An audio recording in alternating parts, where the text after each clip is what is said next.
आप अगर कपटी हैं, छली हैं, बेईमान हैं, प्रपंच हैं, जैसे भी हैं, झूठ बोलते हैं, निंदा करते हैं, चुगली करते हैं, गलत काम करते हैं, तो भी मेरा निवेदन है शंकर के मंदिर जरूर जाओ, शंकर की कथा में जरूर बैठो। क्यों?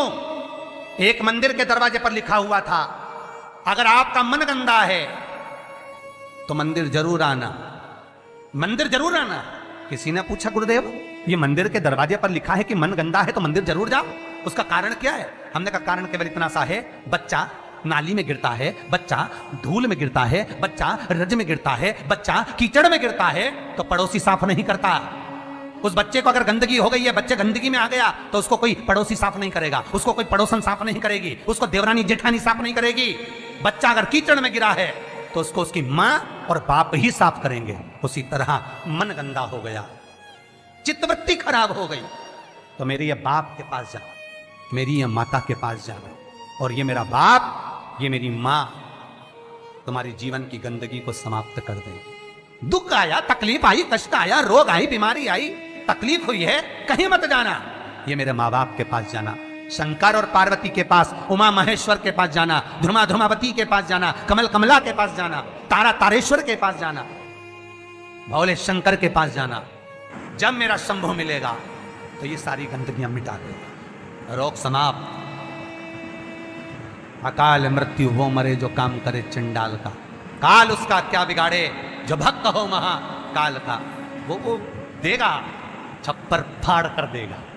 फिर निवेदन करूंगा, जितने कथा करवाए हैं, जितने कथा सुन रहे हैं और जितने पुण्य स्मरण दान स्मरण आदि कर रहे हैं, लिख कर रखो तारीख कि तुमने जो दान पुण्य करा है, तुमने जो ये 300 वर्ष में पढ़ने वाली इस श्रावण के महीने में तुमने जो कथा सुनी है, अगला श्रावण आए तुम बताना जरूर कि कितना पुण्य मिला है, कितना फल मिला, कितना लाभ हुआ, कितना धन कमाया, कितना वैभव कमाया। तुमने तो केवल कुबेरेश्वर महादेव के लिए दिया, तुमने तो केवल वृद्धाश्रम के लिए दिया, तुमने तो केवल गौशाला के लिए दिया, पर उसका पुण्य तुमने कितना कमाया, उसका लाभ कितना मिला है, और मुझे बताना जरूर, फोन करके व्हाट्सएप पे लिखकर भेजना कि हमने जो करा था अगले साल यही तारीख, यही श्रावण का महीना, फिर याद कर कर बता कि मिला कि नहीं मिला, 4 गुना हुआ कि नहीं। वो शिव है, शिव शंकर है, वो तो मंदिर के बाहर निकलने वालों को तार देता है साहब, मंदिर के बाहर निकलने वालों। कितना सुंदर है, एक चरित्र आता है लिंग पुराण के अंतर्गत, एक सेठ मर गया, बड़ा कंजूसड़ा था, बहुत कंजूस, कभी जिंदगी में ना दान करा, ना पुण्य करा, ना सत्कर्म करा, ना भजन करा, ना कीर्तन करा।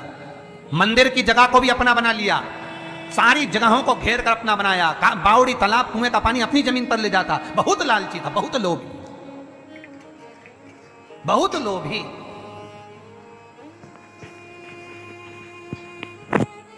बस उसने अपनी पत्नी से एक बात कही थी कि मैं मरूं तो इतना सा करना, एक इतना सा काम करना कि किसी शंकर के मंदिर के बाहर कचरा पड़ा हो, धूल पड़ी हो, मट्टी पड़ी हो, उसको लाकर मेरे शरीर पर डाल दे, बस, और कुछ मत। पत्नी हमेशा पति से कहती थी तुम कभी दान पुण्य नहीं करे, इस गांव में तुमने कोई अच्छा काम नहीं करा, तुम्हारे शरीर को उठाने वाला तक नहीं मिलेगा, बच्चे हैं नहीं, तुम्हारा अंतिम संस्कार कौन करेगा। पति कहता है बस तुझसे जो कहा वो करना, और कोई दान नहीं, कोई पुण्य नहीं, कोई सत्कर्म नहीं, कुछ भी मत करना। ऐसा जोड़ जोड़ के मर गया। इतना सा कह गया, मरूं तो मंदिर के बाहर, शंकर के मंदिर के बाहर की मिट्टी, रज, कचरा शरीर पे डाल दिया। कोई गांव के लोग नहीं आए महाराज, पत्नी गई, केवल मिट्टी लाकर शरीर डाल दी। लिंग पुराण कहती है भगवान शंकर के गण स्वयं नीचे, गांव के लोगों का रूप रख लिया, उसका अर्थी तैयार कर शिवधाम अर्थात शमशान लेकर गए। तो पत्नी पूछती है तुम कौन हो?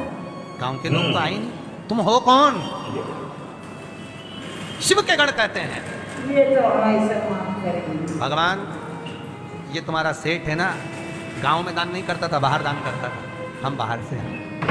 अच्छा, मेरे पति को शमशान तक ले चलो। ले गए। कहते हैं शंकर के दरवाजे की मात्र रज, मात्र कचरा, मात्र भूमि की मिट्टी शरीर पर पड़ी थी। शंकर शमशान के दरवाजे पर खड़े होकर उसका वेलकम कर रहे थे, स्वागत। कि पूरी जिंदगी भले तूने नरक बाड़े में निकाली, पूरी जिंदगी भले लूटने में निकाल दी, पर अंतिम समय सुधार लिया। अंतिम समय को सुधारने का भी एक क्रम हमारे शास्त्र कितनी सुंदर बात कहता है महाराज, कितनी सुंदर बात। 3 धनभागी हैं, 3 धनभागी हैं। पहले नंबर पर भीष्म पितामह, जो भगवान कृष्ण के दर्शन करे, जिन्होंने भगवान कृष्ण का बचपन से लेकर जवानी तक का दर्शन करा। दूसरे नंबर पर धनभागी हैं दशरथ जी महाराज, जिन्होंने राम जी के दर्शन करे, राम दशरथ जी के घर में जन्मे। कितने किस्मत वाले होंगे। और तीसरे नंबर के किस्मत वाले धनभागी हैं गिद्धराज जटायु, जिन्होंने प्राणों को त्यागा तो राम जी की गोद में त्यागा। शास्त्र कहता है इन 3 धनभागियों में, इन 3 किस्मत वालों में भी प्रबल किस्मत वाला है गिद्धराज जटायु। क्यों? क्योंकि भीष्म पितामह के प्राण छूटे जब कृष्ण सामने नहीं थे। दशरथ जी के घर में भले राम जन्मे, पर दशरथ जी के प्राण छूटे तब राम सामने नहीं थे। और गिद्धराज जटायु, जिसने जीवन भर मांस खाया, पर जब प्राणों को त्यागा तब राम को सामने पाया, डर गया। बचपन गया जाने दो, जवानी गई जाने दो, अधेड़ी गई जाने दो, पर बुढ़ापा मत बिगड़ने देना। बुढ़ापे में शंकर के चरण पकड़ ले, शिव के चरणारविंद पकड़, मैं कहीं नहीं जाऊंगा। बीमारी भी दी है तो तूने दी है, सही करेगा तो तुम्ही ने दर्द दिया है, तुम ही दवा दो। मृत्युंजय है तू, जगत का भोलानाथ है तू, सबसे ऊंचा तू ही बैठता है। जहां दुनिया समाप्त हो जाती है वहां से तेरी शुरुआत होती है। लोगों का जहां एंड होता है शमशान, वहां से वो शुरू होता है। जहां दुनिया का एंड है वहां से तू शुरू है। तो तू साधारण नहीं हो सकता भोलेनाथ।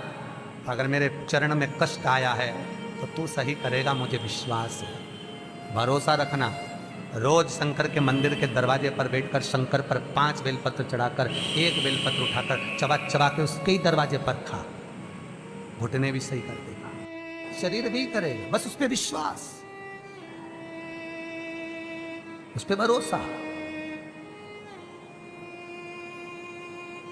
बस शंकर है और मुझे पूर्णता विश्वास है कि वो मुझे हारने नहीं देगा। तो नहीं हारने देगा, नहीं।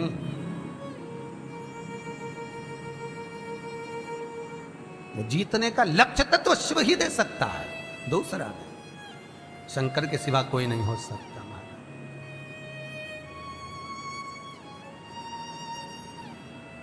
बस उस पर विश्वास